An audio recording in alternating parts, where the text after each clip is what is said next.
പക്ഷെ അത് കാണുമ്പോഴാണ്. ഇപ്പൊ അപകടത്തെ കുറിച്ചൊക്കെ നമ്മൾ പറയും, മരണത്തെ കുറിച്ചൊക്കെ പറയും. ചില മരണം കാണുമ്പോൾ നമുക്ക് പേടിയായിരിക്കും. കാണുമ്പോൾ ആ രംഗം കാണുമ്പോൾ അല്ലേ, എത്രത്തോളം രംഗത്തെക്കുറിച്ച് പറഞ്ഞാലും നമുക്കൊരു പക്ഷേ നമ്മുടെ മനസ്സിൽ അതിന്റെ എഫക്റ്റ് ഉണ്ടാവില്ല. അത് കാണുമ്പോൾ ചില അപകടങ്ങളൊക്കെ പെട്ട് നമ്മുടെ നല്ല സഹോദരങ്ങളൊക്കെ തലയൊക്കെ പൊട്ടിച്ചിതറി ചിന്ന ഭിന്നമായി കിടക്കുന്ന, ആ ദാരുണമായി ആരുടെയും സഹായമില്ലാതെ നടുറോഡിൽ കിടക്കുന്ന രംഗം. നഊദു ബില്ലാഹ് നഊദു ബില്ലാഹ്. അല്ലാഹുമ്മ നജ്ജിനാ മിമ്മാ ഇബ്തലാക അല്ലാഹു ബിഹി വഫളലനാ ഖൈറൻ മിമ്മാ ഖലഖ തഫ്ളീല. അല്ലാഹു നമ്മളെ കാത്തുരക്ഷിക്കട്ടെ. അല്ലാഹു നമ്മുടെ സഹോദരങ്ങളെ കാത്തുരക്ഷിക്കട്ടെ. ആ ഒരു രംഗം നമുക്ക് വല്ലാത്തൊരു വിഷമം ഉണ്ടാക്കും, വല്ലാത്തൊരു പ്രയാസം ഉണ്ടാക്കും. അത് കാണുമ്പോൾ ചില മയ്യത്ത് കാണാനേ പോകില്ല. അത് കാണാനുള്ള ശക്തി എനിക്കില്ല, അത് കാണാനുള്ള കഴിവ് എനിക്കില്ല, അത് കാണാൻ നമുക്ക് മനസ്സ് മടിയാണ്. ചില ഖബറുകൾ നമ്മൾ കാണുമ്പോൾ വല്ലാത്ത ഒരു പേടിയായിരിക്കും, വല്ലാത്തൊരു വിഷമമായിരിക്കും. അതുകൊണ്ട് അടുത്ത് പോയി നിൽക്കണം. നമ്മൾ നിൽക്കുമ്പോഴാണ് നമ്മൾ മനസ്സിലാക്കുക. രോഗികളെ നമ്മൾ കേട്ടാൽ പോരാ, ആ രോഗികളെ നമ്മൾ കാണണം. പോയി അടുത്ത് നിന്ന് ആ രോഗ സന്ദർശനം നടത്തണം. അദ്ദേഹത്തിന് സംസാരിക്കാൻ കഴിയാത്ത അവസ്ഥ, കൈപൊക്കാൻ കഴിയാത്ത അവസ്ഥ, കാലുയർത്താൻ കഴിയാത്ത അവസ്ഥ, എഴുന്നേൽക്കാൻ കഴിയാത്ത അവസ്ഥ, നടക്കാൻ കഴിയാത്ത ദുസ്സഹമായ അവസ്ഥ കാണുമ്പോ എനിക്കും നിങ്ങൾക്കും വല്ലാത്ത ദുഃഖമാണ്, പ്രയാസമാണ്. അതുകൊണ്ട് നിങ്ങൾ രോഗികളെ സന്ദർശിക്കണേ, ആ രോഗികൾക്ക് സന്തോഷത്തിന്റെ വാക്ക് പറയണേ. അവിടെ പോയിരിക്കണം, തലതടവി കൊടുക്കണം, സമാധാനത്തിന്റെ വാക്ക് പറയണം. രോഗികൾ എന്ന് പറഞ്ഞിട്ട് കാര്യമില്ല, അത് നമ്മൾ കാണണം. അവരുടെ അവസ്ഥ നമ്മൾ അറിയണം, മനസ്സിലാക്കാൻ വേണ്ടിയിട്ട് നമ്മൾ അറിയണം. അതിനു വേണ്ടിയിട്ടാണ് പോകാൻ പറയുന്നത്. അതുകൊണ്ട് മഹാനായ ഉസ്മാൻ ഇബ്നു അഫ്ഫാൻ റളിയല്ലാഹു തആല അൻഹു ഖബറിനെ കുറിച്ച് ധാരാളം കേട്ടിട്ടുണ്ട്. പക്ഷേ കരയാതിരുന്ന മഹാനായ ഉസ്മാൻ ഇബ്നു അഫ്ഫാൻ റളിയല്ലാഹു അൻഹു ആ ഖബറിന്റെ അരികിലേക്ക് നടന്നു പോകുമ്പോ ആ ഖബറിന്റെ ഓരത്ത് നിന്ന് ഫബകാ തവീലാ, പൊട്ടി കരയുകയാണ്, ദീർഘനേരം കരയുകയാണ്. ഖബറിന്റെ അവസ്ഥകളെ ഓർത്ത് കരയുകയാണ്. നാളെ ഒറ്റപ്പെട്ട ഈ ഖബറിന്റെ ഉള്ളറയിൽ കഴിയേണ്ടതിനെ കുറിച്ച് ഓർക്കുകയാണ്.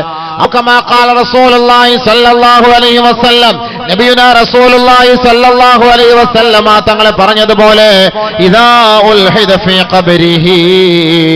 ഒരു മനുഷ്യന്റെ മയ്യത്ത് ഖബറിലേക്ക് വെക്കപ്പെട്ട് കഴിഞ്ഞാൽ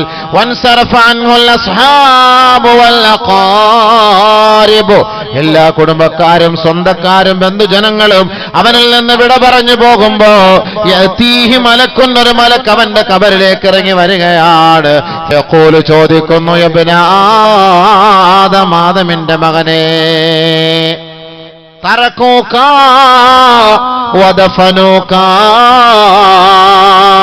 നിന്റെ മയ്യത്ത് കുളിപ്പിച്ചവർ, നിന്റെ രോഗസന്ദർശനം നടത്തിയവർ, നിന്നെ രോഗിയോടൊപ്പം സന്ദർശിച്ച് ആശുപത്രിയിൽ ബൈസ്റ്റാൻഡായി നിന്നവർ, നിന്റെ മയ്യത്തിനോടൊപ്പം ഓടിക്കൂടിയവർ, നിന്റെ മയ്യത്ത് ചുമലിൽ ഏറ്റെടുത്ത് വെച്ചുകൊണ്ട് നടന്നു വന്നവർ, മയ്യത്ത് നമസ്കരിച്ചവർ, നിന്റെ മയ്യത്ത് വെക്കാൻ കുഴിയെടുത്തവർ, അവരെല്ലാവരും തറക്കൂക, നിന്റെ അവർ ഉപേക്ഷിച്ചിരിക്കുകയാണ് ആദമിന്റെ മകനെ. വദഫനൂക, ഇന്നലെ വരെ ഈ ഭൂമിയുടെ മുകളിലായിരുന്ന നിന്റെ മയ്യത്ത് ഈ ആരുടെ മണ്ണിന്റെ ഉള്ളിലേക്ക് എടുത്തു വെച്ച് അവരതിന്റെ മീതെ മണ്ണിട്ട് എല്ലാവരും മടങ്ങിപ്പോയിരിക്കുകയാണ് ആദമിന്റെ മകനെ. വലൗ അഖാമൂ ഇൻദക മാ നഫഊക, അവരിനി ഇവിടെ വന്ന് നിൽക്കുന്നത് കൊണ്ട് നിനക്ക് യാതൊരു പുണ്യവുമില്ല. ആര് നിൽക്കും? ചിന്തിച്ചു നോക്ക്. നമ്മുടെ സുഹൃത്തുക്കൾ ഒന്ന് ആലോചിച്ച് നോക്ക്. ബൈക്കിൽ കയറാൻ നേരത്ത് കൂട്ടിന് വിളിച്ചാൽ വരും, ബൈക്കിന് കൂടെ വാ കയറി പോകും, കാറിൽ കൂട്ട കയറി പോകും, ഫിലിം ഷോയ്ക്ക് പോകും, സിനിമ കാണാൻ വേണ്ടി പോകും, നാടകത്തിന് പോകും, ഗാനമേളയ്ക്ക് പോകും, കൂട്ടായിട്ട് എല്ലാം കൂട്ടിന് വിളിച്ച് അപ്പോഴേ വരും. വെള്ളമടിക്കാൻ പോകും, എല്ലാത്തിനും ഏത് ആവശ്യത്തിന് വിളിച്ചാലും ഇവിടേക്ക് വേണമെങ്കിലും വരും. ഇത്രയും അടുത്ത സുഹൃത്ത് മരണപ്പെട്ടു പോയാൽ ആ മനുഷ്യനോടൊപ്പം ഖബറിലേക്ക് പോകാൻ ആരിലുണ്ടാവോ കൂട്ടത്തിൽ? എവിടം വരെ വരും? പള്ളിക്കാട് വരെ, പള്ളിയുടെ ഖബറിസ്ഥാന് വരെയാണ് അവിടെ എത്തുക. നബിയുനാ റസൂലുള്ളാഹി സ്വല്ലല്ലാഹു അലൈഹി വസല്ലമ തങ്ങൾ പറഞ്ഞില്ലേ, യത്ബഉൽ മയ്യിത സലാസ, മയ്യത്തിനെ അനുഗമിക്കുന്നത് മൂന്ന് കാര്യങ്ങളാണ്. മയ്യത്തിനെ അനുഗമിക്കുന്നത് മൂന്ന് വസ്തുക്കളാണ്. യത്ബഉ അഹ്ലുഹു, യത്ബഉ മാലുഹു, യത്ബഉ അമലുഹു, അവന്റെ കുടുംബം അവനോടൊപ്പം, ആ മയ്യത്തിനോടൊപ്പം, ആ ഖബർസ്ഥാൻ വരെ അവനോടൊപ്പം അനുഗമിക്കുകയാണ്. അവന്റെ സന്താനങ്ങൾ അവനോടൊപ്പം അനുഗമിക്കുകയാണ്. അവന്റെ സമ്പത്ത് അവനോടൊപ്പം അനുഗമിക്കുകയാ. അവൻ ദുനിയാവിൽ ചെയ്ത അവന്റെ സൽക്കർമ്മങ്ങൾ, അവന്റെ നന്മകൾ അവനോടൊപ്പം അനുഗമിക്കുകയാണ്. ആദരവായ റസൂലുള്ളാഹി തങ്ങൾ പറയുകയാ, യർജിഉ ഇസ്നാനി വയബ്ഖാ വാഹിദൻ. ഖബറിലേക്ക് ഒരു മനുഷ്യന്റെ മയ്യത്ത് കൊണ്ട് വെക്കപ്പെടും, ആ ഖബറിൽ നിന്ന് രണ്ട് അമലുകൾ മടങ്ങുകയാണ്. ഒരു അമൽ മാത്രം അവനോടൊപ്പം അവശേഷിക്കുകയാ. യർജിഉ അഹ്ലുഹു വമാലുഹു, അവന്റെ സമ്പത്തും അവന്റെ കുടുംബക്കാരും അവനെ വിട്ടു മടങ്ങുകയാണ്. വയബ്ഖാ അമലുഹു, അവൻ ചെയ്ത സത്കർമ്മങ്ങൾ മാത്രം അവനോടൊപ്പം അവശേഷിക്കുകയാണ്. അവന്റെ നന്മ മാത്രം അവശേഷിക്കും. എല്ലാവരും അവശേഷിക്കും. എല്ലാ നന്മകളും ഖബറിൽ ഉണ്ടാകും. ബാക്കി എല്ലാവരോ ഖബർസ്ഥാന് വരെ ഉണ്ടാകും. ഉപ്പ മരണപ്പെടുകയാണ്, ഉമ്മ മരണപ്പെടുകയാണ്, ഭർത്താവ് മരണപ്പെടുകയാണ്, ഭാര്യ മരണപ്പെടുകയാണ്. വളരെ ദുഃഖത്തോടെ, പ്രയാസത്തോടെ, വിഷമത്തോടെ ആ ഉപ്പയ്ക്ക് കൂട്ടുകിടന്നവരാണ്, ഉമ്മയ്ക്ക് കൂട്ടുകിടന്നവരാ. ഭർത്താവിന് കൂട്ടുകിടന്ന ഭാര്യയാണ്, ഭാര്യയ്ക്ക് കൂട്ടുകിടന്ന ഭർത്താവാണ്. ദിവസങ്ങളോളം ആശുപത്രി കിടക്കയിൽ ഉപ്പയോടൊപ്പം പരിചരിച്ച വ്യക്തിയാണ്. ആ ഉപ്പ ഒന്ന് കുറച്ചാൽ, ആ ഉപ്പ ഒന്ന് ചുമച്ചാൽ, ആ ഉപ്പ ഒന്ന് വിളിച്ചാൽ, ആ ഉപ്പ ഭക്ഷണത്തിന് വേണ്ടി നമ്മളോട് ചോദിച്ചാൽ, വെള്ളം ചോദിച്ചാൽ ഉടനെ ഉറക്കമെല്ലാം ഒഴിവാക്കിയിട്ട് ഭക്ഷണം കൊടുക്കാൻ തയ്യാറാകുന്ന മക്കളെ, ആ ഉപ്പാടെ മയ്യത്ത് ഖബർസ്ഥാനിലേക്ക് നമ്മൾ ഇറക്കി വെക്കുകയാണ്. അവസാന സമയത്ത് ആ ഖബർസ്ഥാനിലേക്ക് ആ ഉപ്പ ഇറക്കി വെക്കുകയാണ്. ചേതനയറ്റ ശരീരമാണ്. ഇന്നലെ വരെ ചിരിച്ച ഉപ്പ ഇപ്പോൾ ചിരിക്കുന്നില്ല. ഇന്നലെ വരെ കണ്ണു തുറന്ന ഉപ്പ ഇപ്പോൾ കണ്ണു തുറക്കുന്നില്ല. ഇന്നലെ വരെ എന്റെ പേര് വിളിച്ച ഉപ്പ ഇപ്പോൾ നിശബ്ദനായിരിക്കുകയാണ്. ഇന്നലെ വരെ എന്നോട് ഭക്ഷണം ചോദിച്ച പൊന്നുപ്പ ഇപ്പോൾ ഭക്ഷണം ചോദിക്കാതെ മുണ്ടാണ്ടിരിക്കുകയാണ്. ആ ഉപ്പാന്റെ, ഉമ്മാന്റെ, ഭാര്യയുടെ, ഭർത്താവിൻ മയ്യത്ത് ഖബറിലേക്ക് ഇറക്കി വെക്കുകയാണ്. 3 പിടി മണ്ണ് ആ കവിൾത്തടത്തിൽ നിന്ന് വെച്ചു കൊടുക്കുകയാണ്. അവസാനത്തെ പിടിമണ്ണാണ് ഉപ്പ. ഈ മക്കൾ അങ്ങേക്ക് ചെയ്യുന്ന അവസാനത്തെ നന്മയാ. ഇന്നലെ വരെ ഭക്ഷണം വാരിത്തന്ന ഈ കൈകൾ കൊണ്ട് ഇതാ മിൻഹാ ഖലഖനാകും വഫീഹാ നുഈദുകും വമിൻഹാ നുഖ്രിജുകും താറതൻ ഉഖ്റാ. 3 പിടി മണ്ണാണ് നിങ്ങളുടെ ഭക്ഷണം. കബറാളികളെ, കബറാളികളെ, അവർക്ക് നമ്മൾ അവസാനമായി സമ്മാനിക്കുന്ന സമ്മാനമാണ്. അവരുടെ സാധാണ്, അവരുടെ ഭക്ഷണമാ. തന്റെ സ്വന്തം മക്കളുടെ കരങ്ങളാൽ 3 പിടി മണ്ണിതാ വാരിയ കബറിലേക്ക് വെക്കുകയാണ്. ഉപ്പ, ഈ മണ്ണിൽ നിന്നാണ് അള്ളാഹു അങ്ങേ സൃഷ്ടിച്ചത്. ഈ മണ്ണിലേക്കാണ് അങ്ങേ അടക്കുന്നത്. ഈ മണ്ണിൽ നിന്ന് നാളെ ഒരു വിളിയാളമുണ്ടാകും ഉപ്പ. വഫീഹാ വമിൻഹാ നുഖ്രിജുകും താറതൻ ഉഖ്റാ. നാളെ ഈ കബറിടത്തിൽ നിന്ന് നാളെ ഒരു വിളിയാളം ഉണ്ടാകുമ്പോ അങ്ങ് ഉയർത്തെഴുന്നേൽപ്പിക്കപ്പെടും. ആ മണ്ണറയിലേക്ക് വെക്കുകയാണ്. മീതെ പലക വെക്കുകയാണ്. എല്ലാവരും മണ്ണിട്ട് മൂടുകയാണ്. അതിന്റെ മീതെ വെള്ളമൊഴിക്കുകയാണ്. 2 ചെടി ഒടിച്ച് കാലിന്റെയും തലയുടെയും ഭാഗത്ത് വെക്കുകയാ. ഒരുമിച്ച് നിന്ന് തസ്ബീഹ് ചൊല്ലുകയാണ്, ഇസ്തിഗ്ഫാർ ചൊല്ലുകയാണ്, ദുആ ചെയ്യുകയാണ്. അവസാനമായി ഓരോരുത്തരും ആ ഖബർസ്ഥാനിൽ നിന്ന് മടങ്ങിപ്പോവുകയാണ്. അവസാനമായി മക്കൾ മാത്രം അവശേഷിക്കുകയാണ്. കുടുംബക്കാർ മടങ്ങിപ്പോയിരിക്കുകയാണ്. സഹപ്രവർത്തകർ മടങ്ങിപ്പോയിരിക്കുകയാണ്. സഹയാത്രികർ മടങ്ങിപ്പോയിരിക്കുകയാണ്. ഇന്നലെ മുതലേ ഈ മരണവാർത്ത അറിഞ്ഞ് വിദൂരങ്ങളിൽ നിന്ന് വന്നവരെല്ലാം ഇതാ മടങ്ങിപ്പോവുകയാണ്, മടങ്ങിപ്പോവുകയാണ്. അവസാനമായ ഖബറിന്റെ ഓരത്ത് നിൽക്കുന്നത് മക്കളാണ്, മരുമക്കളാണ്. അവരോ കുറച്ചു സമയം മാത്രം ആ ഖബറിന്റെ ഓരത്ത് നിൽക്കുകയാണ്. കൂടുതൽ സമയം നിൽക്കുകയില്ല. എന്നാലോ ആശുപത്രിയിൽ മണിക്കൂറുകളോളം നിൽക്കാൻ സന്നദ്ധത കാണിച്ചവരാണ്. ബെഡിൽ മണിക്കൂറുകളോളം ശുശ്രൂഷയ്ക്ക് വേണ്ടി നിൽക്കാൻ താല്പര്യം താല്പര്യം പ്രകടിപ്പിച്ചവരാ. ഉപ്പയെ വീട്ടിൽ കൊണ്ടുവന്നപ്പോ ഉപ്പയെ ശുശ്രൂഷിക്കാൻ വേണ്ടി താല്പര്യം കാണിച്ച മക്കളാണ്. ഇതാ പള്ളിക്കാട്ടിന്റെ ഖബറിസ്ഥാനിൽ ആ ഉപ്പയുടെ മയ്യത്ത് കൊണ്ട് വെക്കപ്പെട്ടതിന് ശേഷം എല്ലാവരും മടങ്ങിപ്പോകുമ്പോ കുടുംബക്കാർക്ക് ഇനി എന്താണ്, ഇനി എന്തിനാണ് ഇവിടെ നിൽക്കുന്നത്? പക്ഷേ മക്കൾ അല്പസമയോടെ ആ ഖബറിന്റെ ഓരത്ത് നിൽക്കുന്ന സമയത്ത് എല്ലാവരും ഓരോരുത്തരായി മടങ്ങിപ്പോകുമ്പോ അവസാനം മക്കൾ ഇതാ സലാം പറയുകയാ, അസ്സലാമു അലൈക യാ അബീ, അസ്സലാമു അലൈക യാ ഉമ്മീ, അസ്സലാമു അലൈകി യാ ഉമ്മീ, അസ്സലാമു അലൈക യാ അബീ. എന്റെ ഉപ്പാ ഞാൻ പോകട്ടെയോ അവസാനമായ ഒരു സലാം പറഞ്ഞുകൊണ്ട് ആ ഖബറിന്റെ ഓരത്ത് നിന്ന് മക്കൾ നടന്നു നീങ്ങുമ്പോ ആ ഖബറാളി നിന്നെ കാണുകയാണ്. മക്കളെ, ഇന്നലെ വരെ എന്നോടൊപ്പം സഹകരിച്ച നീ എന്നെ തനിച്ചാക്കിയിട്ട് പോവുകയാണോ? ഇന്നലെ വരെ എനിക്ക് വെള്ളം തന്നവനാണ്, ഇന്നലെ വരെ എന്നെ ശുശ്രൂഷിച്ചവനാണ്, ഇന്നലെ വരെ എന്റെ തലയിണ എടുത്തു വെച്ച് എന്നെ ചാരിയിരുത്തിയവനാണ്, എന്റെ ബെഡിന്റെ തലഭാഗത്തിരുന്ന് ഉപ്പാ ഉമ്മാ എന്ന് വിളിച്ച് എന്റെ തലതലോടിയവനല്ലേ? ഇതാ എന്നെ നിങ്ങൾ ഒറ്റയ്ക്കാക്കിയിട്ട് തനിച്ചാക്കിയിട്ട് നിങ്ങൾ മടങ്ങി പോവുകയാണോ? ആദരവായ റസൂലുള്ളാഹി തങ്ങൾ പറഞ്ഞില്ലേ, ഇന്നകും തുഫ്തിനൂന ഇന്നി റഅയ്തുകും തുഫ്തിനൂന ഫിൽ ഖുബൂർ കഫിത്നതി ദജ്ജാൽ. ഖബറുകളിൽ നിങ്ങളെ ശിക്ഷിക്കപ്പെടുന്നത് ഞാൻ കാണുകയാണ്, നിങ്ങളുടെ ശിക്ഷ ഞാൻ അറിയുകയാണ്. ഖബറിന്റെ ഓരോ രംഗങ്ങളും അല്ലാഹു എനിക്ക് അറിയിച്ചു തരുന്നുവെന്ന് അല്ലാഹുവിന്റെ റസൂല് പറയുമ്പോ ആ ഹബീബായ തങ്ങളല്ലേ പറഞ്ഞത്, നിങ്ങളുടെ സഹോദരങ്ങളുടെ മയ്യത്ത് ഖബറിലേക്ക് കൊണ്ടുവെക്കപ്പെടുമ്പോ ആ റൂഹ് അവിടെ മടക്കപ്പെടുകയാണ്. ഇന്നലെ വരെ കണ്ണു തുറന്നതുപോലെ കണ്ണു തുറക്കുകയാണ്, ഇന്നലെ വരെ ശ്വസിച്ചതുപോലെ ശ്വസിക്കുകയാണ്, ഇന്നലെ വരെ നാവ് ചലിപ്പിച്ചതുപോലെ ചലിപ്പിക്കുകയാണ്. പക്ഷേ ഈ ഭൂമുഖത്ത് കണ്ടതുപോലുള്ള രംഗങ്ങളല്ല. ആ ആരുടെ മണ്ണിന്റെ ഇരുണ്ട തുരുത്തിലെ കാണുന്ന രംഗങ്ങൾ വലുതാണ്, അത് ഭീമകരമാണ്, അത് ഭീമാന്തരീക്ഷമാണ്, അത് വല്ലാത്ത സംഭവമാണ്. 4 ഭാഗത്തും മണ്ണറകൾ കൊണ്ട് മൂടപ്പെട്ടിരിക്കുകയാണ്. തലയുടെ ഭാഗത്തും കാലിന്റെ ഭാഗത്തും ഏതോ കണ്ടിട്ടില്ലാത്ത ഒരു വല്ലാത്ത സംഭവമാണ്. വല്ലാത്ത സൃഷ്ടികളാണ് തന്റെ തലയ്ക്ക് ഭാഗത്ത് കാലിന്റെ ഭാഗത്ത് നിൽക്കുന്നത്. അവരുടെ കൈകളിൽ എന്തോ ഒരു വലിയ കുന്തമുള്ളതുപോലെ, വലിയ ഒരു ഭാരമുള്ളതുപോലെ അവർ ഞങ്ങളോട് എന്തോ ശകാരത്തോട് ചോദിക്കുകയാ, മൻ റബ്ബുക, ആരാണ് നിന്റെ റബ്ബ്, ആരാണ് നിന്റെ റബ്ബ്?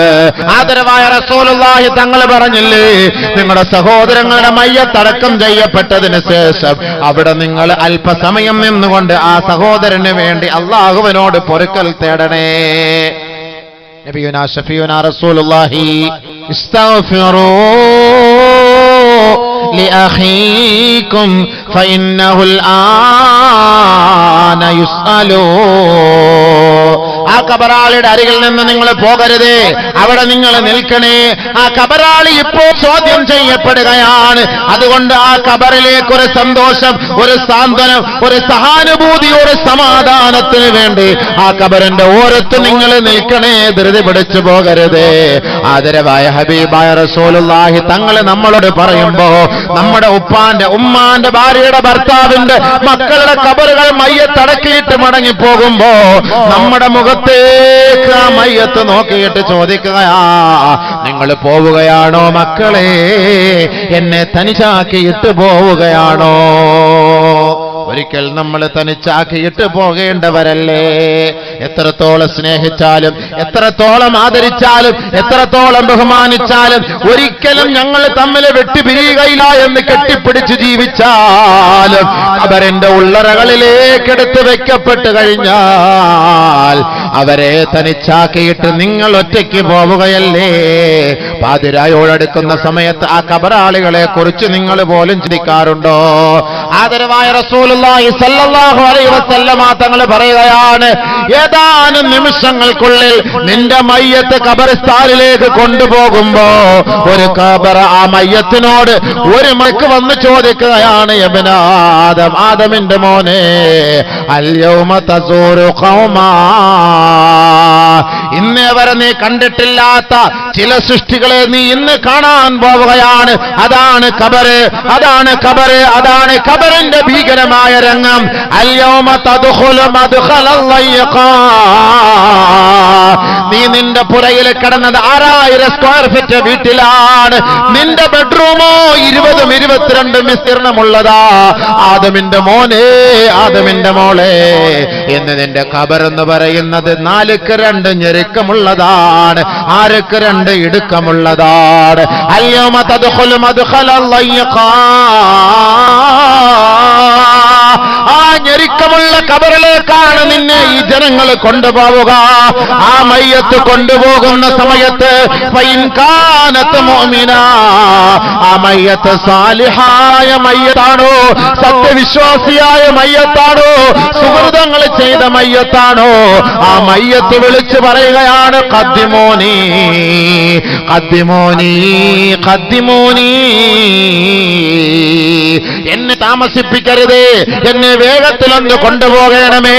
ഖബറിന്റെ സന്തോഷം ഞാൻ കാണുകയാണ്, ഖബറിന്റെ ആനന്ദം ഞാൻ കാണുകയാണ്, ഖബറിന്റെ രസം ഞാൻ അനുഭൂതിയെ ഞാൻ അനുഗ്രഹിക്കുകയാണ്, ഞാനത് ആശ്വസിക്കുകയാണ്, ആസ്വദിക്കുകയാണ്. ഖദ്ദിമൂനി, ഒന്ന് വേഗത്തിൽ കൊണ്ടുപോകുമോ? സാലിഹീങ്ങളായ മയ്യത്ത് വിളിച്ചു പറയുമ്പോ ഫൈൻ കാനത്ത് ഗൈറ സാലിഹാ, സാലിഹല്ലാത്ത മയ്യത്താണോ, നമസ്കാരമില്ലാത്ത മയ്യത്താണോ, മദ്യപാനിയുടെ മയ്യത്താണോ, കഞ്ചാവ് കുടിക്കുന്നവന്റെ മയ്യത്താണോ, ലോട്ടറി കച്ചവടക്കാരന്റെ മയ്യത്താണോ, അല്ലാഹുവിന്റെ റസൂല് പറയുകയാ, ആ മയ്യത്ത് കട്ടിലിൽ കിടന്ന് ആ മയ്യത്ത് വിളിച്ചു പറയുകയാ, അഖിറൂനി അഖിറൂനി യാ വൈലഹും ഐന തദ്ഹബൂന ബി, നിങ്ങൾക്ക് നാശം, നിങ്ങൾക്ക് നാശം, എന്നെ എങ്ങോട്ടാണ് വഹിച്ചു കൊണ്ടുപോവുക, എന്നെ എങ്ങോട്ടാണ് നിങ്ങൾ കൊണ്ടുപോവുക? പോകരുതേ, പോകരുതേ. അഖിറൂനി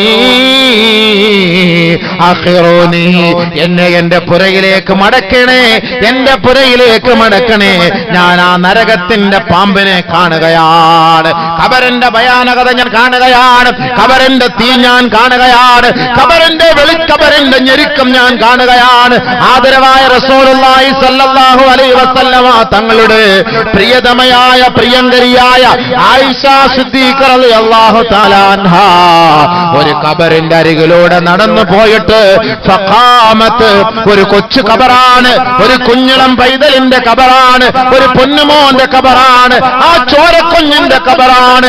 ആ ഖബറിന്റെ ഓരത്ത് ബഹുമാനപ്പെട്ട ആയിഷ ബീവി നിൽക്കുകയാ, പൊട്ടിക്കരയുകയാണ്, കരയുകയാണ്, കണ്ണുനീരൊഴുക്കുകയാണ്. മഹദി അവറുകളുടെ പരിസരത്ത് നിന്ന് തോഴിമാര് ചോദിക്കുന്നു, മായുബ്കീകിയ ആയിഷ, ആയിഷേ, നിന്നെ കരയിച്ച വസ്തുത എന്താണ് ആയിഷേ?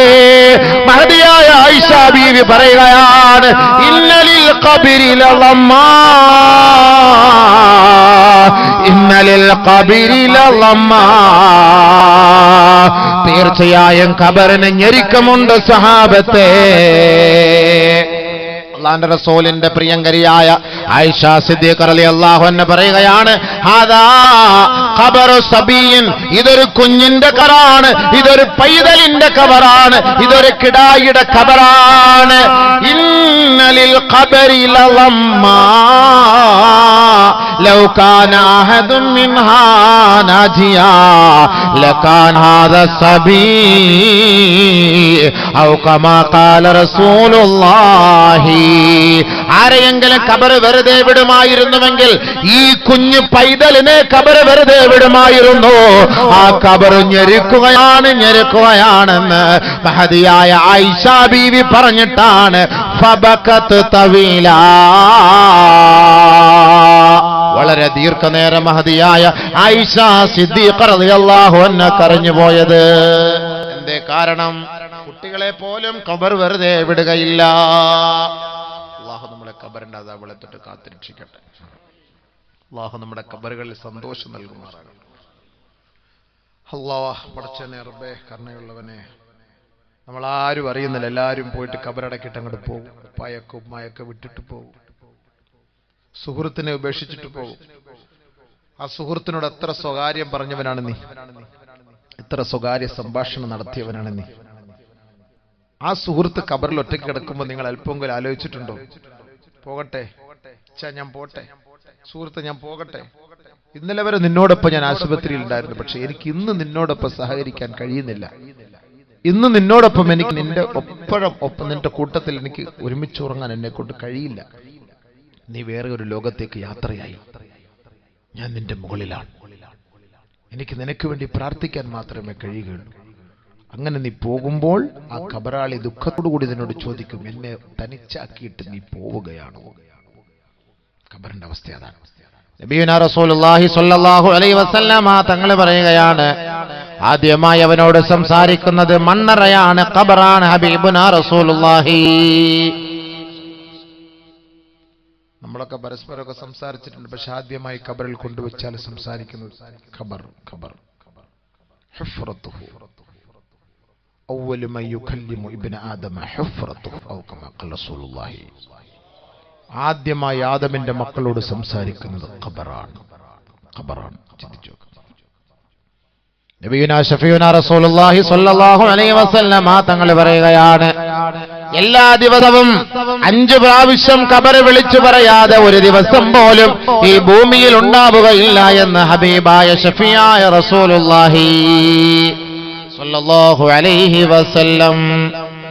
എല്ലാ ദിവസവും 5 പ്രാവശ്യം ഖബർ വിളിച്ചു പറയും, ഇബ്നു ആദം, ആദമിന്റെ മകനേ, തൽഹഖു അലാ ലഹരി, എന്റെ മുകളിലൂടെ ചവിട്ടുകെട്ട് നീ ചിരിക്കുകയാണല്ലേ, വസൗഫ തബ്കീ ഫീ ബത്നി, എന്റെ ഉള്ളിലേക്ക് നീ കടന്നു വരുമടാ, അന്ന് നീ പൊട്ടിക്കരയേണ്ടവനാണ് ആദമിന്റെ മോനെ. അല്ലാഹു അക്ബർ. ചിരിക്കുന്നവരാരെല്ലാം ചിന്തിച്ചിട്ടുണ്ടോ? ഈ ചിരിക്കുന്ന ജനങ്ങൾ ആരെങ്കിലും ചിന്തിച്ചിട്ടുണ്ടോ? ഞാൻ എന്നും ചിരിക്കാറുണ്ട്, സീരിയലൊക്കെ കാണുമ്പോൾ ഭയങ്കരമായിട്ട് പൊട്ടിച്ചിരിക്കാറുണ്ട്. ഭയങ്കര ചിരിയാണ്, ഓരോ സന്ദർഭത്തിലും ചിരിയാണ്. തമാശകൾ പറഞ്ഞ് പൊട്ടി ചിരിക്കും, ഹാസ്യം കണ്ടിട്ട് ചിരിക്കും, കോമഡി കണ്ടിട്ട് ചിരിക്കും, ആരെങ്കിലൊക്കെ കള്ളം പറഞ്ഞാലും പൊട്ടിച്ചിരിക്കും. ഈ ചിരിക്കുന്ന സഹോദരങ്ങൾ ആരെങ്കിലും സഹോദരിമാർ കണ്ടിട്ടുണ്ടോ? നിങ്ങൾ മനസ്സിലാക്കിയിട്ടുണ്ടോ, അറിഞ്ഞിട്ടുണ്ടോ? ഈ ചിരിക്കുമ്പോൾ നാളെ കരയേണ്ടി വരുമെന്ന് നബിയുനാ ശഫീഉനാ റസൂലുള്ളാഹി സ്വല്ലല്ലാഹു അലൈഹി വസല്ലമ തങ്ങൾ മദീന പള്ളിയുടെ ഉമ്മറപ്പടിയിൽ നിന്ന് പുറത്തേക്ക് കടന്നു വരികയാണ്. അല്ലാഹുവിന്റെ റസൂൽ മദീന പള്ളിയിൽ ഇരുന്ന സമയത്താണ് ജിബ്രീൽ അലൈഹിസ്സലാത്തു വസ്സലാം കടന്നു വന്നത്. ആ ജിബ്രീൽ അലൈഹിസ്സലാത്തു വസ്സലാമിന്റെ ഭാവവും മുഖത്തിന്റെ രംഗവും മാറ്റമായിരുന്നു. കാരണം നരകത്തെ കുറിച്ച് കണ്ടിട്ട് നേരിട്ട് അല്ലാഹുവിന്റെ റസൂലിന്റെ സവിധത്തിലേക്ക് വരികയാണ്. ഹബീബായ റസൂലുള്ളാഹി തങ്ങളോട് നരകത്തെ കുറിച്ച് വിവരിച്ച സമയത്താണ് അല്ലാഹുവിന്റെ റസൂൽ പൊട്ടിക്കരഞ്ഞുകൊണ്ട് പുറത്തേക്ക് പോകുന്ന സമയത്തുള്ള സഹാബാക്കൾ അതിന്റെ വഴിയുടെ ഓരത്തിരുന്ന് ചിരിക്കുകയാണ്. റസൂൽ ഇതെല്ലാം കേട്ട് വിഷമിച്ച് കരഞ്ഞ് കണ്ണുനീരൊലിപ്പിച്ചിട്ട് പുറത്തേക്ക് വരുമ്പോൾ കുറെ ആളുകൾ, കുറെ സ്വഹാബാക്കൾ ഇരുന്ന് ചിരിക്കുന്നു, കാര്യങ്ങൾ പറഞ്ഞിട്ട് ചിരിക്കുന്നു. ഇങ്ങനെ ചിരിക്കാൻ അല്ലാഹുവിന്റെ റസൂൽ സ്വല്ലല്ലാഹു അലൈഹി വസല്ലമ തങ്ങൾ ആ സ്വഹാബാക്കൾ അരികിലേക്ക് പോയി നിന്നിട്ട് പറയുകയാണ്, ഇന്നക്കും തൽഹഖൂൻ വതൽഅബൂൻ വതതഹദ്ദസൂൻ, നിങ്ങൾ ചിരിക്കുകയാണല്ലേ, നിങ്ങൾ രസിക്കുകയാണല്ലേ, നിങ്ങൾ ദുനിയാവിന്റെ കാര്യം സംസാരിച്ച് ആഘോഷിക്കുകയാണ് അല്ലേ. വറാക്കും ജഹന്നം, ഒന്ന് പുറകോട്ട് തിരിഞ്ഞു നോക്കണേ, ആ കത്തിക്കാളുന്ന നരകം ഇതാ ആക്രോശിക്കുകയാണ്, അട്ടഹസിക്കുകയാണ്, പ്രകമ്പനം കൊള്ളുകയാ. വല്ലാഹി ലൗ തഅലമൂന മാ അലമു ലളഹിഖ്തും ഖലീലാ വലബഖൈതും കസീറാ. അല്ലാഹുവാണ് സത്യം, അല്ലാഹുവാണ് സത്യം. അവന്റെ അസ്തിത്വത്തിൽ ആണയിട്ട് ഞാൻ പറയട്ടെ, ഞാൻ അറിഞ്ഞതുപോലെ നിങ്ങളെങ്ങാണ് അറിഞ്ഞിരുന്നുവെങ്കിൽ ലളഹിഖ്തും ഖലീലാ വലബഖൈതും കസീറാ. വളരെ കുറച്ച് മാത്രം ചിരിക്കുകയും കൂടുതൽ കരയുകയും ചെയ്യുമായിരുന്നുവെന്ന് ഔ കമാ ഖാല റസൂലുള്ളാഹി സ്വല്ലല്ലാഹു അലൈഹി വസല്ലം. മനസ്സിലായോ? നബി സല്ലല്ലാഹു അലൈഹി വസല്ലം തങ്ങൾ ഖബറിന്റെ അവസ്ഥയെ നരകത്തിന്റെ അവസ്ഥയൊക്കെ കണ്ടിട്ട് വന്ന രംഗാണ്. അങ്ങനെ കണ്ടിട്ട് വന്നുകൊണ്ടാണ് നബി സല്ലല്ലാഹു അലൈഹി വസല്ലം തങ്ങൾക്ക് അങ്ങനെ അനുഭവിച്ചൊരു ഫീലിംഗ് ഉണ്ടായത്. ഞാൻ അറിഞ്ഞതുപോലെ നിങ്ങൾ അറിഞ്ഞ് നിങ്ങൾ പിന്നെ ചിരിക്കേയില്ല, നിങ്ങൾ ചിരിക്കേയില്ല. ഒരിക്കൽ ആയിഷ സിദ്ദീഖ റളിയല്ലാഹു അൻഹ പറയുകയാണ്, നബി തങ്ങളോട് ചോദിക്കുകയാണ്, ഏതോ ജൂതപ്പെണ്ണ് വന്ന് അല്ലാഹുവിന്റെ റസൂലിന്റെ പ്രിയങ്കരിയായ ആയിഷ ബീവിയോട് ചോദിച്ചു, ഖബറിന്റെ ശിക്ഷയുണ്ട് ആയിഷ. ആയിഷയ്ക്കൊന്നും അറിയില്ലായിരുന്നു ഖബറിൽ ശിക്ഷയുണ്ട്, ഖബറിൽ അങ്ങനെയൊക്കെ ഉണ്ട്, ചോദ്യമുണ്ട്, അങ്ങനെയൊക്കെ ഞങ്ങളുടെ ഗ്രന്ഥത്തിലുണ്ട് എന്നൊക്കെ ഒരു ജൂതപ്പെണ്ണ് വന്നിട്ട് ആയിഷ ബീവിയോട് പറഞ്ഞു. ആയിഷ ബീവിക്ക് അത്ര മനസ്സിലായില്ല, അത്ര കത്തിയില്ല ആയിഷ ബീവി. ആയിഷ ബീവി അങ്ങനെ ചിരിച്ച് അത് തള്ളി നിസ്സാരമായിട്ട്. അപ്പോഴാണ് നബി റസൂലുള്ളാഹി സ്വല്ലല്ലാഹു അലൈഹി വസല്ലമ തങ്ങൾ കടന്നു വരുന്നത്. അല്ലാഹുവിന്റെ റസൂലിനോട് ആയിഷ ബീവി ചോദിക്കുകയാണ്, നബിയേ ഖുൽതു യാ റസൂലല്ലാഹ്, അല്ലാഹുവിന്റെ റസൂലിനോട് ഞാൻ ചോദിക്കുകയാണ്, അദാബുൽ ഖബ്രി ഹഖ്ഖുൻ യാ റസൂലല്ലാഹ് സ്വല്ലല്ലാഹു അലൈഹി വസല്ലം. ഖബറിൽ ശിക്ഷയുണ്ടോ? അത് യാഥാർത്ഥ്യമാണോ നബിയെ? ഖബറിൽ ഇങ്ങനെ ശിക്ഷയുണ്ടെന്ന് ഇങ്ങനെ ഈ പെണ്ണുങ്ങൾ പറയുന്നു. ഇങ്ങനെ ഒരു യഹൂദി പെണ്ണ് ജൂതപ്പെണ്ണ് വന്നിട്ട് പറയുന്നു ഖബറിൽ ശിക്ഷയുണ്ട്, ഖബറിൽ ശിക്ഷയുണ്ട്. അങ്ങനെ ഖബറിൽ ശിക്ഷയുണ്ടോ നബിയെ എന്ന് അല്ലാഹുവിന്റെ റസൂലിനോട് ആയിഷ റളിയല്ലാഹു അൻഹ ചോദിച്ചപ്പോ റസൂലുള്ളാഹി സ്വല്ലല്ലാഹു അലൈഹി വസല്ലമ അല്ലാഹുവിന്റെ റസൂൽ പറയുകയാണ്, അദാബുൽ ഖബ്രി ഹഖ്ഖുൻ യാ ആയിഷ, ഖബറിന്റെ ശിക്ഷ യാഥാർത്ഥ്യമാണ് ആയിഷ. അല്ലാഹുവിന്റെ റസൂൽ പറഞ്ഞാൽ പിന്നെ സംശയമില്ലല്ലോ, അവിടെ ഹബീബായ തങ്ങൾ പറഞ്ഞാൽ പിന്നെ വിശ്വാസമായല്ലോ, പൂർണ്ണമായല്ലോ. നബി സല്ലല്ലാഹു അലൈഹി വസല്ലമ തങ്ങളുടെ അവസ്ഥകളെ കുറിച്ച് പിന്നീട് ആയിഷ ബീവി റളിയല്ലാഹു അൻഹ പറയുകയാണ്, അല്ലാഹുവിന്റെ റസൂൽ സ്വല്ലല്ലാഹു അലൈഹി വസല്ലമ തങ്ങൾ മരണം വരെയും പല്ല് വെളിയിൽ കാണത്തക്ക നിലയിൽ ചിരിച്ചതായി ഞാൻ കണ്ടിട്ടേയില്ല. ഖബറിനെ കുറിച്ച് പറഞ്ഞതിന് ശേഷം അല്ലാഹുവിന്റെ റസൂല് നമ്മൾ ചിരിക്കുന്നത് പോലെ, പൊട്ടിച്ചിരിക്കുന്നത് പോലെ ചിരിച്ചതായി ഞാൻ കണ്ടിട്ടേയില്ല. നബിയുനാ ഷഫീഉനാ റസൂലുള്ളാഹി. നമ്മളെത്ര ചിരിക്കാറുണ്ട്, നമ്മളെത്ര രസിക്കാറുണ്ട്, നമ്മളെത്ര പൈങ്കിളി കഥകൾ വായിക്കാറുണ്ട്, നമ്മളെത്ര അശ്ലീല ഫോട്ടോകൾ കണ്ട് സുഖിക്കാറുണ്ട്. ഞാൻ മിനിഞ്ഞാന്ന് കണ്ണൂർ പരിപാടിക്ക് പോയി. അവിടെ യുവാക്കളെ കുറിച്ച് പ്രസംഗം നടത്തി. പ്രസംഗം കഴിഞ്ഞെല്ലാം കാറിൽ കയറിയ പോലെ ചങ്ങാതി വളരെ വിഷമത്തോടെ എൻ്റെ അടുക്കൽ വന്ന് പറഞ്ഞു, ഉസ്താദെ ഞാൻ പുറത്തുനിന്ന് വന്ന ദൂരെ നിന്ന് വന്ന ആളാണ്, ഞാനിനി സദസ്സിലിരുന്ന് വാത് കേൾക്കുമ്പോൾ എൻ്റെ തൊട്ടടുത്ത് 16 വയസ്സുകാരൻ ഒരു പയ്യൻ, 16 വയസ്സുകാരനായ ഒരു ചെറുപ്പക്കാരൻ അശ്ലീല ഫോട്ടോകൾ ഡൗൺലോഡ് ചെയ്തുകൊണ്ടിരിക്കുന്നു. ഞാൻ വാത് പറയുന്നത് അത് കണ്ടു. എനിക്ക് എൻ്റെ മനസ്സിന് ഭയങ്കര വിഷമമായിപ്പോയി. ഞാൻ അവനെ പിടിച്ചാലോ അല്ലെങ്കിൽ ആ സമയത്ത് അതിനെ എതിർത്താലോ അവിടെ ആ മജ്ലിസ് ഹല്ലത്തായി പോകും എന്ന് ഭയന്നിട്ടാണ് എനിക്കത് സഹിക്കാൻ കഴിഞ്ഞില്ല. എനിക്കത് ഉസ്താദിനോട് ഇനി അടുത്ത ഏതെങ്കിലും വേദിയിൽ പോകുമ്പോൾ ഉസ്താദ് പറഞ്ഞു. ഒരുപാട് അനുഭവം എനിക്ക് കാസർഗോഡ് ഉണ്ടായിട്ടുണ്ട്. കാസർഗോഡ് പല സദസ്സിലും സംസാരിക്കാൻ വേണ്ടി വരുമ്പോൾ സുഹൃത്തുക്കൾ ഇങ്ങനെ പറയും, ലൈൻ അടിക്കാൻ ചാറ്റ് ചെയ്യുന്നു, പെണ്ണുങ്ങന്മാർ അപ്പുറത്തിരിക്കും, ആണുങ്ങളുടെ ഇരിക്കും, ഇവിടുന്ന് ഓൾക്ക് ചാറ്റ് ചെയ്യുന്നത് വരെ വായിച്ചിട്ട് എന്നോട് തരത്തില്ല, നീ എന്തിനാ വന്നത്, ബാലിന് വന്നത് എന്തിനാണ്? അപ്പോൾ ഓളിഞ്ഞോട്ട് മറുപടി അത് ഉമ്മ പറഞ്ഞു ബാലിൽ വന്നില്ലെങ്കിൽ അവിടെ സംശയിക്കും, അങ്ങനെയാണ് ഇങ്ങനെ. അടുത്തിരുന്ന് നമ്മുടെ ഒരു സുഹൃത്ത് വായിച്ചിട്ട് എന്നോടൊന്ന് പറഞ്ഞ ഇവിടെ നടന്ന സംഭവമാണ്. വാലിന്റെ സദസ്സില. അപ്പൊ നമ്മളിവിടെ ഇരുന്ന് വലിയ കബറ്, മൈഷറ്, പാമ്പ്, തേള്, മുൻകർ, നക്കീർ, നരകം, തീ എന്നൊക്കെ പറയുമ്പോൾ അവര് സ്വർഗത്തിലത്തെ രസങ്ങളും അനുഭൂതികളും കണ്ടിവിടെ ആസ്വദിച്ചുകൊണ്ടിരിക്കുകയാണ് സദസ്സിൽ. ആസ്വദിക്കണം. അപ്പൊ ഇവരുടെ ഉള്ളിലേക്ക് എങ്ങനെ കയറും, എങ്ങനെ ദീൻ കയറും, എങ്ങനെ ഇൽമ് കയറും, എങ്ങനെ ഖബർ കയറും, എങ്ങനെ നരകം കയറും എന്ന് ആലോചിച്ചു.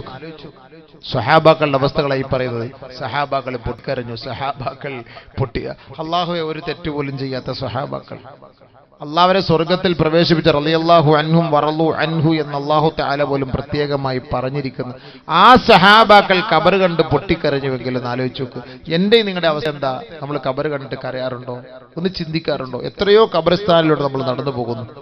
അവിടെ അല്പസമയം നിന്നിട്ട് ആ ഖബറാളികൾക്ക് ഒരു സലാം ചൊല്ലിയിട്ട്, അല്ലാഹുവേ ഈ ഖബറാളിയുടെ ഓരത്തുകൂടെ നടന്നു പോകുക നമ്മുടെ കാലിന്റെ ചുവട്ടടി അവർ കേൾക്കുമല്ലോ പടച്ചവൻ, ഈ ശബ്ദം അവർ കേൾക്കുമല്ലോ പടച്ചവൻ, നാളെ ഞാനും ഇവിടെ തന്നെ ആയിരിക്കുമല്ലോ അല്ലാഹുവേ എന്ന ചിന്ത നമ്മളെ അലട്ടാറുണ്ടോ സുഹൃത്തുക്കളെ? എന്റെ നിങ്ങളുടെ മനസ്സിൽ ഇത് അലട്ടാറുണ്ടോ ഈ ഖബറിനെ കുറിച്ച്? പണ്ടൊക്കെ ഖബറിസ്ഥാന്റെ അരികിൽ പോകാൻ പേടിയാണ്, ഖബറിന്റെ അരികിൽ വീട് വെക്കാനും വീട് കെട്ടാനും പുരയെടുക്കാൻ പേടിയാണ്. ഇന്ന് അതൊന്നും ഒരു പേടിയേ ഇല്ല, പ്രശ്നേ ഇല്ല. ഖബറിസ്ഥാന്റെ അരികിൽ 5 സെന്റ് സ്ഥലം കിട്ടില്ല, അവിടെ തന്നെ പുരവെക്കും. ഇനി ഖബറിസ്ഥാൻ ആരെങ്കിലും ഫ്രീ ആയിട്ട് പുരവെക്കാൻ കൊടുത്താൽ അതിന്റെ മുകളിൽ ഖബർ എടുത്ത് മാറ്റിയിട്ട് അവിടെ. ഇപ്പൊ ഇന്നലെ ഞാൻ കഴിഞ്ഞ ആഴ്ച പത്രത്തിൽ കണ്ടില്ലേ, ഇറാനില് വീടില്ലാത്തതിന്റെ പേരിൽ ഖബർ തുറന്നിട്ട് ഖബറിൽ കിടക്കുന്ന അവശിഷ്ടങ്ങൾ എടുത്തു മാറ്റിയിട്ട് അത് വീടായിട്ട് ഉപയോഗിച്ച് അവിടെ താമസിക്കുന്നു. ഖബറിൽ താമസിക്കുന്നു വീടായിട്ട്. വീടില്ലാത്തതിന് പകരം, ഭൂമിയില്ലാത്തതിന് പകരം ഖബർ തോണ്ടിയിട്ട് ഖബറിൽ കിടക്കുന്ന അവശിഷ്ടങ്ങൾ, മയ്യത്തുകൾ എടുത്ത് മാറ്റിയിട്ട് അതിൽ കിടക്കുന്നു. ടാർപാളിൻ കെട്ടിയിട്ട് അതിൽ കിടക്കുകയാണ്. അല്ലാഹു അക്ബർ. ചിന്തിച്ചോക്ക് ഖബറിന്റെ അവസ്ഥ എന്താണ്? ഞാനോ നിങ്ങൾ ചിന്തിക്കുന്നുണ്ടോ? ഇതൊക്കെ വെറുതെയാണോ സുഹൃത്തുക്കളെ സംഭവം? ഇതൊന്നും വെറുതെ അല്ലല്ലോ ഈ പറയുന്ന ആയത്തുകളും ഹദീസുകളും. അല്ലാഹുവിന്റെ റസൂൽ സല്ലല്ലാഹു അലൈഹി വസല്ലമ തങ്ങൾ വഫാത്താകുന്ന സമയം വരെ പിന്നീട് ചിരിച്ചിട്ടേ ഇല്ല എന്ന് പറഞ്ഞാൽ എന്താ അതിന്റെ അർത്ഥം? ഞാൻ നിങ്ങൾ ഒരിക്കൽ പോയേ മതിയാവും. പക്ഷെ ഒന്നുകിൽ ആ ഖബർ റൗളയായിരിക്കും, ഇല്ലെങ്കിൽ ആ ഖബർ ഹുഫ്റത്തുൻ മിൻ ഹുഫരി നീറാൻ, നരകത്തിന്റെ വാതിലായിരിക്കും. അല്ലാഹു കാത്തുരക്ഷിക്കട്ടെ. അതുകൊണ്ടാണ് മഹാനായ ഉസ്മാൻ ഇബ്നു അഫ്ഫാൻ റളിയല്ലാഹു തആല അൻഹു ആ ഖബറിന്റെ ഓരത്ത് നിന്ന് പൊട്ടി കരഞ്ഞത് അല്ലാഹുവിന്റെ റസൂല് പറഞ്ഞതായി ഞാൻ കേട്ടിട്ടുണ്ട്.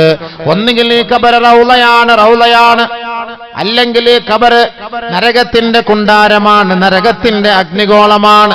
അതുകൊണ്ടാണ് ഞാൻ ഈ ഖബറിന്റെ ഓരത്ത് നിന്ന് കരയുന്നതെന്ന് മഹാനായ ഉസ്മാൻ ഇബ്നു അഫ്ഫാൻ റളിയല്ലാഹു തആല അൻഹു. അതല്ലേ നമ്മൾ ദുആ ചെയ്യുന്ന മയ്യത്തർക്കും അല്ലാഹുമ്മ സബ്ബിത്ഹു ഇൻദ സുആൽ, അല്ലാഹുമ്മ ജാഫിൽ ഖബ്റ അൻ ജൻബൈഹി, അല്ലാഹുമ്മ ആമിൻഹു മിൻ കുല്ലിൽ ഫസ്അ, അല്ലാഹുമ്മഗ്ഫിർ ലഹു വർഹംഹു എന്നൊക്കെ പറയുന്നത് എന്തിനാണ്?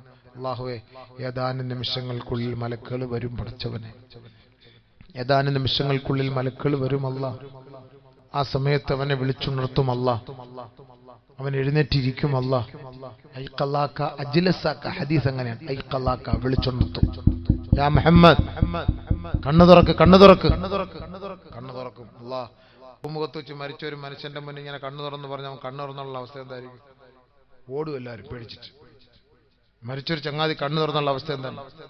ഇവന്റെ മയ്യത്ത് ഖബറിലേക്ക് കൊണ്ടുവച്ചിട്ട് എല്ലാവരും ഇടയ്ക്ക് പോകുമ്പോൾ ഐഖലാക വിളിച്ചുണർത്തും, അജ്ലസാക അവനെ വിളിച്ചിരുത്തും, സഅലാക ചോദിക്കും, മൻ റബ്ബുക, ആരാണ് നിന്റെ റബ്ബ്? അതൊരു വല്ലാത്ത ചോദ്യമാണ്. ആ സമയത്താണ് മനുഷ്യൻ ദുനിയാവിൽ റബ്ബ് അല്ലാഹു ആണ് എന്ന് മനസ്സിലാക്കി ദുനിയാവിൽ ജീവിച്ചോ, അവൻ ആ ഖബറിടത്തിൽ അല്ലാഹ്, എന്റെ റബ്ബ് അല്ലാഹ് എന്ന് പറയാൻ കഴിയും. ومن أعرض عن ذكري فإن له معيشة ضنكا ونحشره يوم القيامة أعمى قال رب لم حشرتني أعمى وقد كنت بصيرا قال كذلك أتتك آياتنا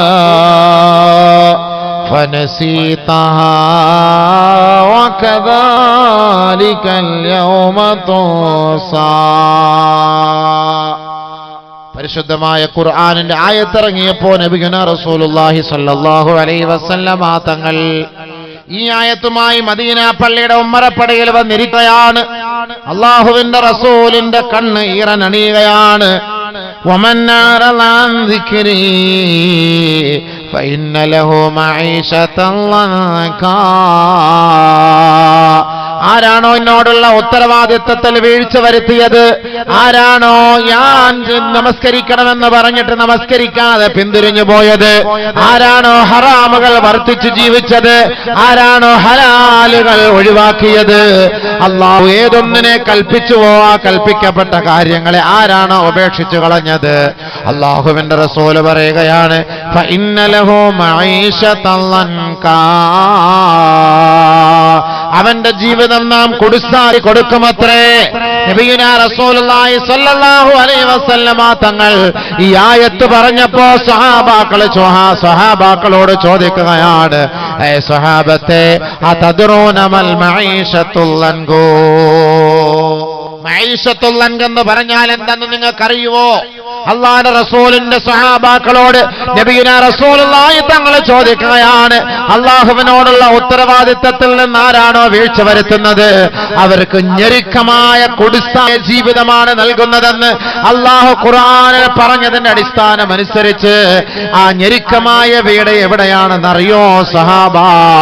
നബിയുനാ റസൂലുള്ളാഹി തങ്ങളോട് സഹാബാക്കൾ പറയുകയാണ്, ലാ യാ റസൂലല്ലാഹ്, അറിയില്ല നബിയേ, അറിയില്ല നബിയേ. അല്ലാഹുവിന്റെ റസൂൽ പറയുകയാണ്, അത് ഖബറാണ്, ഖബറാണ്, ഖബറാണ് സഹാബ. അല്ലാഹുവിനെ ധിക്കരിച്ച് ജീവിച്ചവൻ ആരാണോ അവന്റെ മയ്യിത്ത് ഖബറിലേക്ക് കൊണ്ടുവെക്കേണ്ട താമസം അല്ലാഹു 99ഓളം പാമ്പുകളെയാണ് ആ ഖബറിലേക്ക് നിയോഗിക്കുക. അതിലൂടെ ആ ഖബർ ഞെരുക്കമായി പോകും സഹാബ. അതാണ് ഈ ആയത്തിറങ്ങാൻ കാരണമെന്ന് കമാ ഖാല റസൂലുള്ളാഹി സ്വല്ലല്ലാഹു അലൈഹി വസല്ലം. അതാണ് ഖബർ. പാമ്പുകളൊക്കെ 99 ചെറിയ പാമ്പല്ലല്ലോ, നമ്മൾ ഈ കാണുന്ന പാമ്പല്ലല്ലോ, നമ്മൾ ഈ കാണുന്ന ചെറിയ പാമ്പല്ല, 99 പാമ്പുകളെ ആ ഖബറിലേക്ക് ഇറക്കിയിട്ട് ആ ഖബർ ഞെരുങ്ങ